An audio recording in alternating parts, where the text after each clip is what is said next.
రాజకీయాల్లో కోట్లు లేనిదే ఓట్లు రావనే పరిస్థితి ప్రస్తుతం ఏర్పడిందని, అది మారాల్సిన అవసరం ఉందని మాజీ ఉపరాష్ట్రపతి వెంకయ్యనాయుడు అభిప్రాయపడ్డారు.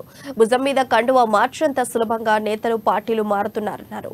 హైదరాబాద్ ఎంసీఆర్ హెచ్ఆర్జీలో నిర్వహించిన సిటిజన్ యూత్ పార్లమెంట్ కార్యక్రమానికి వెంకయ్య ముఖ్య అతిథిగా హాజరయ్యారు. అధ్యయనం చేయడం నీకన్నా ముందున్నట్టే పార్లమెంటేరియన్ సీనియర్ లెజిస్లేటర్స్ వాళ్ళు ఈ సందర్భంగా మాట్లాడిన వెంకయ్యనాయుడు, ఓ వ్యక్తి పార్టీ మారితే ఆ పార్టీలో ఉండగా వచ్చిన పదవికి సైతం రాజీనామా చేయాలన్నారు. యువత రాజకీయాల్లోకి రావాల్సిన అవసరం ఉందన్నారు. సిద్ధాంతాలకు కట్టుబడి చేసే రాజకీయాల వల్ల ప్రజలకు ప్రయోజనం కలుగుతుందని అభిప్రాయపడ్డారు. చట్టసభల్లో ఫలవంతమైన చర్చలు జరిగి ప్రజలకు ఉపయోగపడే చట్టాలు రావాలన్నారు.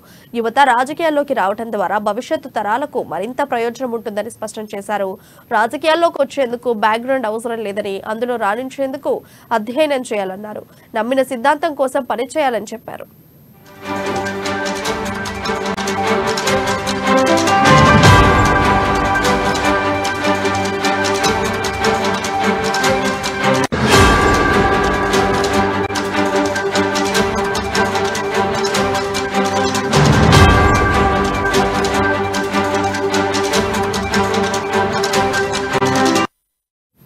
రాజకీయాల్లో కోట్లు లేనిదే ఓట్లు రావనే పరిస్థితి ప్రస్తుతం ఏర్పడిందని, అది మారాల్సిన అవసరం ఉందని మాజీ ఉపరాష్ట్రపతి వెంకయ్యనాయుడు అభిప్రాయపడ్డారు. భుజం మీద కండువా మార్చినంత సులభంగా నేతలు పార్టీలు మారుతున్నారన్నారు. హైదరాబాద్ ఎంసీఆర్ హెచ్ఆర్జీలో నిర్వహించిన సిటిజన్ యూత్ పార్లమెంట్ కార్యక్రమానికి వెంకయ్య ముఖ్య అతిథిగా హాజరయ్యారు. ఈ సందర్భంగా మాట్లాడిన వెంకయ్యనాయుడు, ఓ వ్యక్తి పార్టీ మారితే ఆ పార్టీలో ఉండగా వచ్చిన పదవికి సైతం రాజీనామా చేయాలన్నారు. యువత రాజకీయాల్లోకి రావాల్సిన అవసరం ఎంతైనా ఉందన్నారు. సిద్ధాంతాలకు కట్టుబడి చేసే రాజకీయాల వల్ల ప్రజలకు ఎలాంటి ప్రయోజనం కలుగుతుందని అభిప్రాయపడ్డారు. చట్టసభల్లో ఫలవంతమైన చర్చలు జరిగి ప్రజలకు ఉపయోగపడే చట్టాలు రావాలన్నారు. యువత రాజకీయాల్లోకి రావడం ద్వారా భవిష్యత్తు తరాలకు మరింత ప్రయోజనం ఉంటుందని స్పష్టం చేశారు. ఇక రాజకీయాల్లోకి వచ్చేందుకు బ్యాక్గ్రౌండ్ అవసరం లేదని, అందులో రాణించేందుకు అధ్యయనం చేయాలన్నారు. నమ్మిన సిద్ధాంతం కోసం పనిచేయాలని వారు చెప్పారు.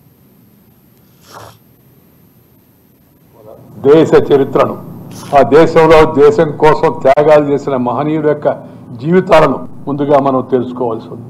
వాళ్ళు చేసిన త్యాగాలు, వాళ్ళు చేసిన పోరాటాలు, వాళ్ళు ఎదుర్కొన్న సవాళ్లు ఏతున్నాయో వాటన్నిటినీ ముందు మనం అధ్యయనం చేయాలి. అందుకని రాజకీయ విద్యార్థి మొట్టమొదటి లక్షణం అధ్యయనం చేయడం.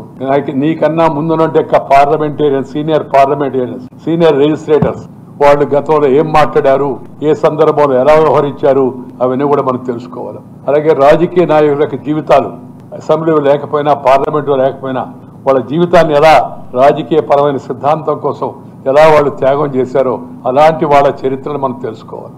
దాంతోపాటు character, calibre, capacity and conduct అనే 4 ప్రధాన లక్షణాలు ఏతున్నాయో ఆ లక్షణాలను మనం అలవర్చుకుంటే రాజకీయాల్లో రాణించవచ్చు. దానికి రాజకీయాల్లోకి రావడానికి పెద్ద నేపథ్యం అవసరం లే.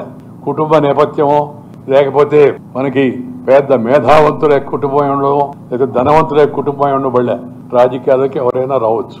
ఆ రాజకీయంలో రాణించేదానికి నీకు ఆ ఆకర్షణ శక్తి ఉండాలి, ఆ సమ్మోహన శక్తి ఉండాలి. దాన్ని ముందు నువ్వు అధ్యయనం చేసి సంపాదించుకోవాలి. అధ్యయనం చేయకుండా ఏది అభ్యాసం కాదు. చేస్తే అవకాశాలు వాటంతటా ఏవో వస్తాయి. నమ్మిన సిద్ధాంతం కోసం కట్టుబడి ఉంటే మనం పైకి పోలేము. గాని